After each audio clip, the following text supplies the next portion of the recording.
வணக்கம். நம்ம ராணிப்பேட்டை யூடியூப் சேனலுக்கு சிறப்பு விருந்தினராக இமைகள் அறக்கட்டளை தலைவர் சையத் சார் வந்திருக்கார். சார் வணக்கம். வணக்கம். உங்களை எதுக்கு அழைத்துன்னு பார்த்தீங்கன்னா, இன்னைக்கு ராணிப்பேட்டையிலாம் பார்த்தீங்கன்னா நிறைய அறக்கட்டளைலாம் பார்த்தீங்கன்னா ஒரு பிஸ்னஸாக தான் போயிட்டு இருக்கு.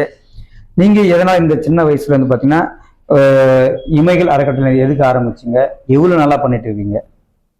அனைவருக்கும் வணக்கம். நாங்கள் இமைகள் கல்வி மற்றும் பொதுநல அறக்கட்டளை 2016 ரிஜிஸ்டர் பண்ணோம். ஸோ ஒரு சர்வீஸ் மோட்டிவோட, நல்ல பாண்ட் டு சர்வீஸ்னு சொல்லி பழமொழி இருக்கு இல்லையா, அதுக்கேற்ற மாதிரி நாங்கள் ஒரு சேவை தொடங்கி சேவை எல்லாருக்கும் ஆற்ற வேண்டும் என்ற ஒரு நோக்கில் ஆரம்பித்தோம். இல்லை கிட்டத்தட்ட 2016 to 2026 வரப்போகிறது. அது ஒரு 10 வருடங்கள் கடந்துட்டோம். இதில் என்ன நோக்கில்னு நீங்கள் கேட்டீங்க. நோக்கில்னா என்னன்னா, நான் சொன்னது ஸ்டார்டிங்கில் சொன்ன மாதிரி தான், சேவை செய்யறதுக்கு தான். Super super. ஸோ வேற எந்த கான்செப்டும் எங்களுக்கு ஏன் அதை கேள்வி கேட்டா, நிறைய பேர் பார்த்தீங்கன்னா அரைக்கட்டணை ஆரம்பிச்சு அது சும்மா அப்படி பண்ணிட்டு போயிறாங்க. சில பேர் உண்மையா செய்யறவங்களும் இருக்காங்க, நல்லா செய்யறாங்க, நிறைய பேர் செய்யறாங்க. சிலர் தான் சும்மா அரைக்கட்டணை ஆரம்பிச்சு பண்ணிடுறாங்க, சில பேர் உண்மையா வேலை செய்யறாங்க. அதனாலதான் கேள்வி கேட்டேன். அதுதான் நீங்க சொல்றது கரெக்டு. அது எங்களுடைய சேவை நாங்க சில விஷயங்கள் வெளியே கொண்டு வரோம். இந்த மாதிரி நாங்க போட்டோஸ் போடுவோம், எல்லாமே பண்றதுக்கு காரணம்னா நாங்க செய்யற மாதிரியே இன்னும் பல ஒரு நாள் பேர் செய்யணும் கண்டிப்பாக. அதை தவிர வேற எந்த மோட்டிவும் கிடையாது. பிளஸ் நாங்க இப்போ பாத்தீங்கன்னா உலகத்துல எல்லாருமே ஒரு விஷயத்துல பேஸ்ல போயின்னு இருக்காங்க. யாருக்கும் வேற ஒரு போதை ஆயிடுச்சு. அந்த மாதிரி போதையில மணி ஏர்ன் பண்ணணும், குடும்பத்தை பார்க்கணும், கஷ்டமான சூழ்நிலைகள், உற்றார் உறவினர்கள் எல்லாரையும் பார்த்துன்னே இருக்கும்போது யாரும் சேவை செய்ய கிட்ட வர மாட்டாங்க. பட் அதே சேவை செய்யறவங்களுக்கு பணம் கொடுத்துக்கு நிறைய பேர் இருப்பாங்க. சரியான முறையில பணம் போய் சேருதான்றதான் பார்ப்பாங்க. அந்த லெவல்ல நாங்க இது வரைக்கும் செய்யற உண்மையான சேவைகளை பார்த்து பல பேர் எங்களுடைய பின்னாடி இருக்காங்க. ஸோ அவங்களுக்கு இந்த டைம்ல நான் நன்றியை தெரிவித்துக் கொள்கிறேன். அந்த மாதிரி ஆட்கள் இருக்கிறதுனாலதான் நான் சேவை செஞ்சுன்னு இருக்கேன். எத்தனை ஆண்டா தொடர்ந்து பண்ணிருக்கீங்க சார்? இது 2014 ஆரம்பிச்சோம். இப்போ 2026 10 வருடங்கள். என்னென்ன சேவை செய்யறீங்க நீங்க இப்போ? சார் நாங்க ஸ்டார்டிங்ல ஃபர்ஸ்ட் அறக்கட்டளை ஆரம்பிக்கும் போது ரோட் சேஃப்டி அவேர்னஸ் ப்ரோக்ராம் பட்டு ஆரம்பிச்சோம். அதான் ஃபர்ஸ்ட். அதுக்கப்புறமா ஸ்கூல் ஸ்டூடெண்ட்ஸுக்கு காம்படிஷன்ஸ் நடத்தணும். சூப்பர். ஸோ நாங்க ஆற்காடு பாய்ஸ், ஆற்காடு கேர்ள்ஸ், ராணிப்பேட்டை மாவட்டத்தில் இருக்கிற அனைத்து பள்ளிகளிலுமே போயிட்டு பேச்சு போட்டி, அந்த திறன் போட்டிகள் எல்லாமே வெளிப்படு கொண்டு வரோம். அடுத்தபடியா ஸ்போர்ட்ஸ் செய்யறோம். ஸ்போர்ட்ஸ்ல ரொம்ப இம்பார்ட்டண்டா பசங்களை கூப்பிட்டு போய் சேர்க்கறதுக்கு பண்றோம். அரசு பள்ளி மாணவர்கள் தான் எல்லாமே, மோஸ்ட்லி அரசு பள்ளி மாணவர்கள் தான் பண்றோம். அடுத்தபடியாக உணவு, அதாவது இல்லங்கள் இருக்கு இல்லையா, அங்கங்க அந்த இல்லங்களுக்கு அவங்களுடைய பிறந்த நாள்ல அல்லது நினைவு ஆதரவற்ற இல்லங்களுக்கு நிறைய இல்லங்களுக்கு நாங்க ஃபுட்டும் அனுப்புறோம். முக்கியமா நாங்க ஒண்ணு பண்றது என்னன்னா, இந்த ரோட் சைட்ல டெத் ஆயிட்டாங்கன்னா அவங்களை நாங்க அடக்கம் பண்றோம் சார். நீங்க இப்ப பண்றீங்களா? ஆமா. இது வரைக்கும் நாங்க ஒரு 43 பேர் அடக்கம் பண்ணியிருக்கோம். ரோட் சைட்ல இறந்தவங்களை நம்ம ராணிப்பேட்டை மாவட்டம் மட்டும் 43 பேர் ஆதரவற்ற அடக்கம் பண்ணிருக்கோம். ஆமா. 2019 நம்ம இது வந்துச்சு இல்லைங்களா, கோவிட் வந்துச்சு இல்லையா, 2019 2020 அப்பெல்லாம் டெத் நிறைய ஆச்சு. அந்த மாதிரி டைம்ல எல்லாம் பாத்தீங்கன்னா நாங்க கிட்டத்தட்ட பிபி கிட் போட்டு, நானே பிபி கிட் போட்டு ஒரு 319 பேர் அடக்கம் பண்ணிருக்கேன் இது வரைக்கும். சூப்பருங்க, நன்றி. அதாவது எல்லாமே அதான் சொல்றேனே, மக்களுக்கு புரிய மாட்டேங்குது. ஒரு 10 ரூபாய் சம்பாரிச்சா அது 2 ரூபாய் நாங்க அது செலவுக்கல்ல தர்மமா கொடுத்தோம்னா அந்த தர்மம் தன்னை காக்கும், தன்னை அடுத்து வர 7 தலைமுறையும் காக்கும்ன்றதை நம்ம மக்கள் புரிஞ்சுக்கணும். இப்போ அது மட்டும் இல்லாம நீங்க இப்ப இந்த 350 ஆதரவுல பண்ணிருக்கீங்க. இப்ப 44 இப்போ ரீசெண்டா குறிப்பா ராணிப்பேட்டை மாவட்டத்தில் பண்ணிருக்கீங்க. 44 பேர் ஆதரவுல அடக்கம் பண்ணிருக்கீங்க. ஆமா. வேற என்னென்னலாம் சேர்ந்திருக்கீங்க சார்? சரி, வேற சார் பாத்தீங்கன்னா தீபாவளி ஃபங்க்ஷன்ஸ், கிறிஸ்துமஸ் ஃபங்க்ஷன். நான் ஒரு முஸ்லீம் தான், ஆனா நான் எனக்கு ஜாதி பேசிஸ்ல நான் எதுவுமே பண்ண மாட்டேன். நான் தீபாவளி ஃபங்க்ஷன்ஸ் வாலாஜா ஜிஎஸ்ல நடத்தியிருக்கேன், நிறைய இல்லங்கள்ல தனியார் இல்லங்கள்ல நடத்தியிருக்கேன். அதே மாதிரி கிறிஸ்துமஸ் இப்போ கூட ஒரு 20ஆம் தேதி ஒரு கிறிஸ்துமஸ் ஃபங்க்ஷன் பெத்தல்னு ஒரு ஹோம்ல வச்சிருக்கேன். ஸோ நம்ம என்னன்னு தெரியுமா சார், நம்ம முன்னாடி ஃபேமஸ் ஆகிறத விட நம்மள மாதிரி ஒரு 100 பேரை உருவாக்கணும். சோ இதுக்காக தான் நிறைய ஒர்க் பண்றோம். கிங்கா இருக்கிறத விட கிங் மேக்கரா இருக்கணும்னு ஆசைப்படுறேன். இது அப்படியே தொடர்ந்து பயணித்து கொண்டே இருக்கிறோம். இதுல வந்து நிறைய விஷயங்கள் நடக்குது. சில பேர் நல்லது எப்பவுமே உங்களுக்கு தெரியும், நல்லது பண்ணாதான் கெட்டது வந்து சேரும்னு. நிறைய கெட்டதும் வந்து சேருது. நல்லது மட்டும் எடுத்துக்கினே கெட்டதை அப்படியே விட்டுரும். சார் குறிப்பா ஒரு கேள்வி என்ன பாத்தீங்கன்னா, நிறைய முறை எல்லாரும் உங்களை என்ன சொல்றாங்க, உங்களை நான் ஏன் கூப்பிட்டேன்னு பாத்தீங்கன்னா, நீங்க வந்து நிறைய வந்து அதான் குடும்பம் ஃபேமிலியோட விட்டுட்டு நிறைய இந்த நைட்ல எல்லாம் கூட பெட்ஷீட்ல எப்படி சார் கொடுக்குறீங்க? எங்க மனைவியே கேட்குற மாதிரி இருக்கு கேள்வி. அதாவது ரோட் சைட்ல நாங்க வந்து குளிர்காலத்துல பெட்ஷீட் கொடுப்போம் சார். எது ஸ்டார்ட் பண்றப்போ கிட்டத்தட்ட ஒரு 42 பெட்ஷீட் தான் கொடுத்தோம். லாஸ்டா பாத்தீங்கன்னா 500 பெட்ஷீட் கொடுத்துருக்கோம் நாங்க ராணிப்பேட்டை மாவட்டத்தை மட்டும். அந்த டெவலப்மெண்ட் எப்படி ஆயிடுச்சுன்னா, நாங்க அந்த கொடுக்குற டெடிகேஷன் தான். அது இல்லங்களுக்கும் கொடுத்துருக்கோம், ரோட் சைடு மட்டும் கிடையாது, இல்லங்களுக்கும் கொடுக்குறோம். அந்த டெடிகேஷன் தான். பெருசா பெட்ஷீட் வாங்குறது எப்படி உங்களுக்கு யாராவது கொடுக்குறாங்களா?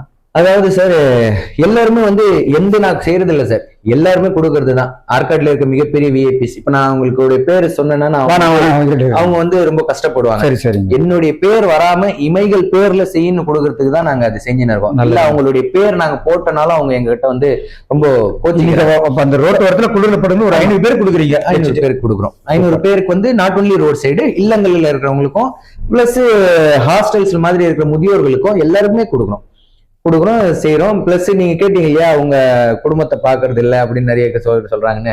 குடும்பத்தை பாக்குறது எல்லாம் கிடையாது. குடும்பத்தை பாக்குறது இல்லைன்னா பசங்களாம் நல்லா படிக்கிறாங்க, எந்த டாப் லெவல்ல இருக்கேன். குடும்பத்தை பாக்குறேன், குடும்பத்தோட அதிகமா சேவையை நேசிக்கிறேன். சேவை எதுக்கு நேசிக்கிறேன்னா என் குடும்பம் நல்லா இருக்கணும்ன்றதுக்காக. வீடு வர என்ன சொல்றாங்க, உங்களுக்கு நல்ல அப்ரிஷியேட் பண்றாங்க, சப்போர்ட் பண்றாங்க. இதுல முக்கியமான காரணம் எங்களுடைய மதப்படி குருப்படி ஹஜ்ரத் அலின்னு அவங்க அறிவிக்கிறாங்க, எப்பவுமே உங்களுக்காக ப்ரே பண்றதுக்கு முன்னாடி அடுத்தவர்களுக்காக ப்ரே பண்ணுங்க, உங்களுடைய தேவை என்னவோ அதை நிறைவேற்றிப்படும் அப்படின்ற மாதிரி. அதாவது அடுத்தவருடைய கண்ணீரை பார்த்து விட்டு என்னிடத்தில் சந்தோஷத்தை தேடாதே, அடுத்தவரின் சந்தோஷத்தை தேடிவிட்டால் உன்னுடைய சந்தோஷத்தை பற்றி நீ கவலைப்படாதேன்னு கடவுள் சொல்றான். Super super. அந்த மாதிரி நாங்க அந்த பேசிஸ்ல போயின்னு இருக்கோம் சார். அதனால தொடர்ந்து சேவை பண்றோம்.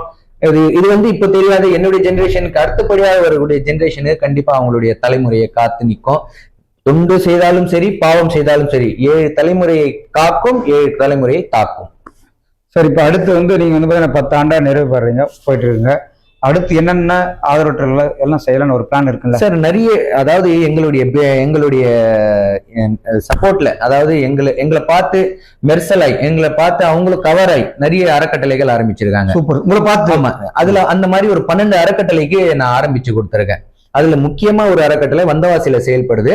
தம்பிங்க எல்லாமே இளைஞர்கள், 40 பேரு, கிட்டத்தட்ட சன் நியூஸ் எல்லா டிவிஸ்லயும் வந்துட்டாங்க பசங்க. எல்லாருடைய சப்போர்ட் இருக்கு அந்த பசங்களுக்கு, அது வராங்க. பிளஸ் நாங்க பாத்தீங்கன்னா சார், இந்த மாதிரி நான் ஸ்டார்டிங்லேயே சொன்னேன், நான் கிங்கா இருக்கிறத விட கிங் மேக்கரா இருக்கணும்னு ஆசை என்ன. அதனால கிங் மேக்கரா இருந்து நிறைய கிங்குங்களை உருவாக்கின்னு இருக்கேன். அவங்களுக்கும் இதே தான் கத்துக் கொடுக்குறேன். பாருங்க, இப்ப காசுன்றது பெரிய விஷயம் கிடையாது, வரோம் போவோம், பட் அந்த ரிலேஷன்ஷிப்ன்றதை மெயின்டைன் பண்ணணும். பிளஸ் உங்களுடைய சப்போர்ட்ல எல்லாருமே வந்து சேர்ந்து இருக்கணும். சேர்ந்து நீங்க பயணித்தீங்கன்னா யூனிட்டி இஸ் எ டைவர்சிட்டி. சரி, இப்போ ஒரு கேள்வி என்ன பார்த்தீங்கன்னா, நிறைய பேர் சாப்பாடு போடுவாங்க, பெட்ஷீட் வாங்கி கொடுப்பாங்க, இதெல்லாம் வந்து பார்த்தீங்கன்னா ஒரு இயல்பு, யாரெல்லாம் செய்யலாம்னு வச்சுக்கலாம். இந்த ஆதரவற்றவங்க ஒரு 40 பேர் எல்லாம் போய் அடக்கம் செய்யல, அது உங்களுக்கு மனநிலை எப்படி இருந்தது? இது மாதிரி வந்து மற்றவங்களும் செய்வாங்களான்னு தெரியல, அதை நீங்க செய்திருக்கீங்க, எப்படி இருந்தது?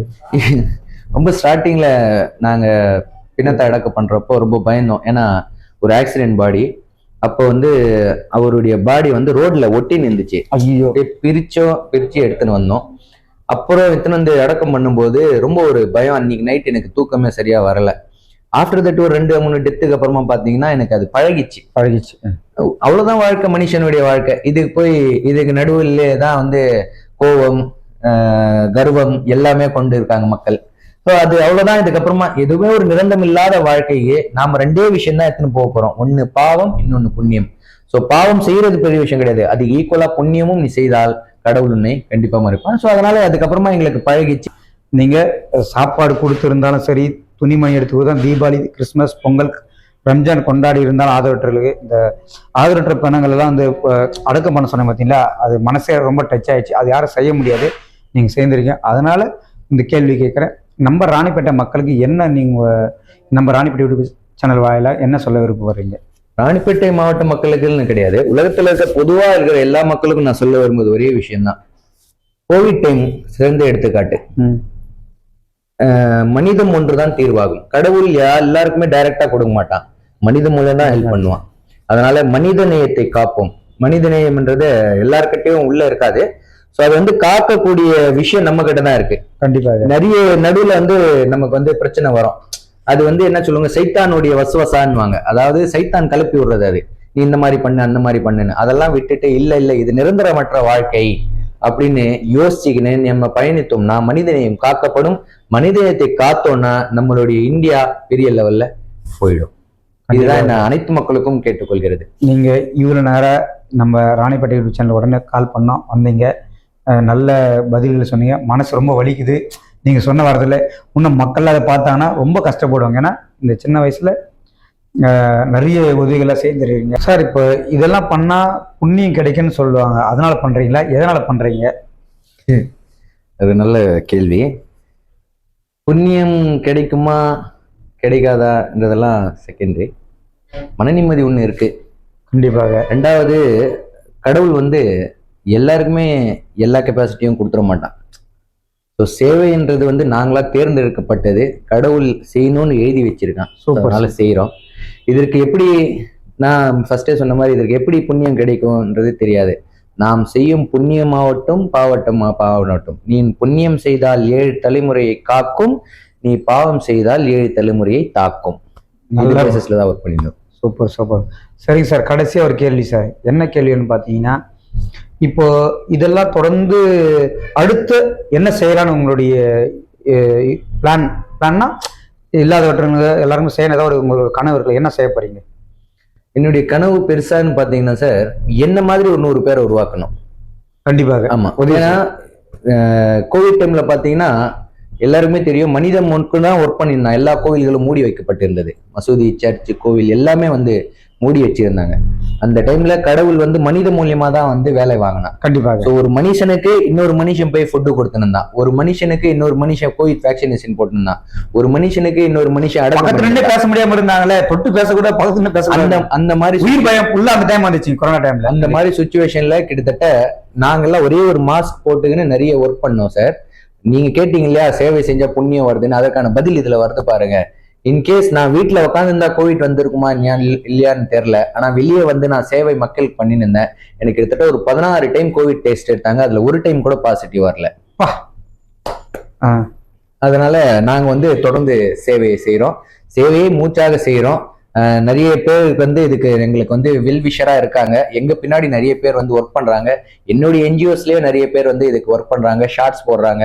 ஸோ வீடியோகிராஃபர்ஸ் பண்றவங்க இருக்காங்க. ஸோ மியூசிக் செலக்ட் பண்றவங்க, சிஇஓ எல்லாருக்குமே வந்து இந்த டைம்ல நான் நன்றியை சொல்றேன். ஏன்னா அவங்க எல்லாம் இல்லைன்னா நான் ஃபேஸ் முன்னாடி தெரிய மாட்டேன்.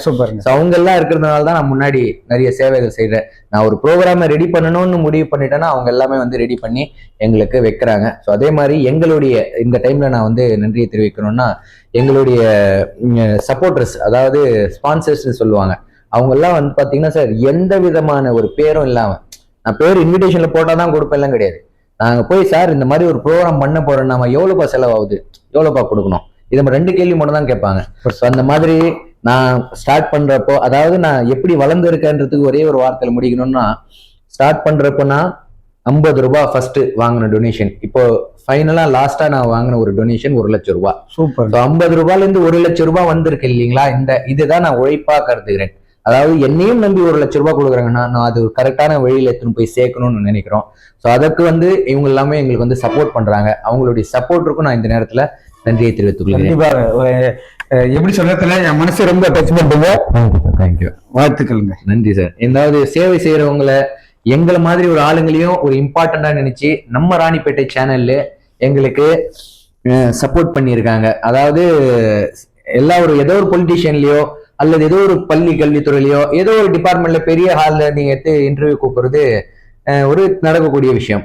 ஏங்க நம்ம ராணிப்பேட்டை யூடியூப் சேனலுக்கு வந்து பாத்தீங்கன்னா சிறந்தாவே தேர்ந்தெடுத்தா நம்ம பண்ணோம். சரி, ஏன்னா ரொம்ப மனச கஷ்டமாயிடுச்சு. நீங்க சொன்ன பதில் எல்லாமே வந்து இதை பார்க்கறவங்களும் வந்து பாத்தீங்கன்னா இது மாதிரி ஆதரவற்றவங்களாம் வந்து ஆதரவற்று இறந்தாங்க அடக்க செய்யலாம், இல்லாதவங்க உதவி பண்ணலாம். ஏன்னா பாருங்க, ஒரு சின்ன வயசு தான், நல்லா உதவி பண்ற எங்களுடைய அழைப்பை ஏற்று வந்ததுக்கு ரொம்ப நன்றி சார். ரொம்ப நன்றி சார். Thank you so much.